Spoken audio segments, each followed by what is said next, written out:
দেখেন, ইরান এবং ইসরায়েলের এই যুদ্ধের মধ্যে মোস্টলি আমরা বাংলাদেশিরা এটাই চাইতেছেন যে মানে দুবাই, ইউএই এবং অন্যান্য কান্ট্রি যেগুলো আছে ওগুলো ডিস্ট্রয় হয়ে যাক, মানে ইরান এদের ড্যামেজ করে একদম শেষ করে ফেলুক।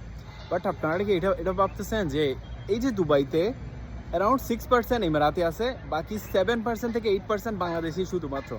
তাহলে দেখেন ইমারাতি থেকে আমরা বাংলাদেশিরা বেশি এখানে। আপনি যদি ভেবে দেখেন দুবাইতে যদি অ্যাটাক হয়, এটা পুরো বাংলাদেশের উপর বেশি ইফেক্ট পড়বে। আপনি দেখেন যারা ইমারাতি আছে ওদের অনেক সম্পদ, ওরা এই কান্ট্রি থেকে ওই কান্ট্রি মুভ হইতে ওদের সেকেন্ড লাগবে না। বাট যদি অ্যাটাক হয়, দুবাই যদি সব কিছু বন্ধ হয়ে যায়, কনস্ট্রাকশন বা যতগুলো কাজ করতেছে, আপনি দেখেন দুবাইতে সবাই কিন্তু বাংলাদেশিরা কনস্ট্রাকশনের কাজ করে না। সবাই, অনেকের আছে রেস্টুরেন্ট আছে, অনেকের গ্রোসারিস আছে, অনেকের সুপার শপ আছে, অনেকে কন্ট্রাক্টারি কাজ করে। তো অনেক পেশার এখানে মানুষ আছে যারা অনেক মানুষকে কাজও করাচ্ছে।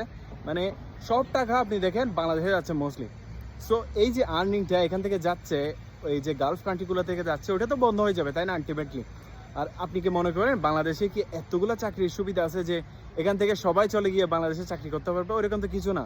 যদি আমরা সবাই আজকে ওখানে চলে যাই বাংলাদেশে অলরেডি বেকার সংখ্যা অনেক বেশি, আরও বেড়ে যাবে। আর অলরেডি তেল, অনেক কিছু জিনিসের দাম অলরেডি বেড়ে গেছে। তাহলে এসব কেন হচ্ছে? এবং যদি ফিউচারে এসে যদি ওয়ার্স সিচুয়েশন আরও হয়, তাহলে আরও এটা এফেক্ট পড়বে।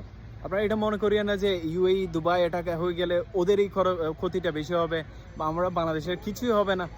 সবচেয়ে বেশি আমাদের বাংলাদেশের বা অন্যান্য কান্ট্রিগুলোর ক্ষতিগুলো হবে। কারণ এদের এই দেশের কান্ট্রির মানুষগুলোর টাকা আছে, ওরা চাইলে অন্য কান্ট্রিতে মুভ হয়ে যাইতে পারবে সেকেন্ডের মধ্যে। ওদের ওরকম ওর্থ আছে, ওইরকম ওরা পারবে। বাট আমাদের জন্যই সবচেয়ে বেশি সমস্যা। সো আমরা এটাই চাই যেন সব কিছু ঠিক হয়ে যায়, কারণ এগুলোর সব কিছু ইফেক্ট আমাদের বাংলাদেশের পর্যন্ত পড়বে, এমন নয় শুধু দুবাইতে থাকবে। সো সব কিছু যেন ঠিক হয়ে যায়, এটাই আমাদের কামনা।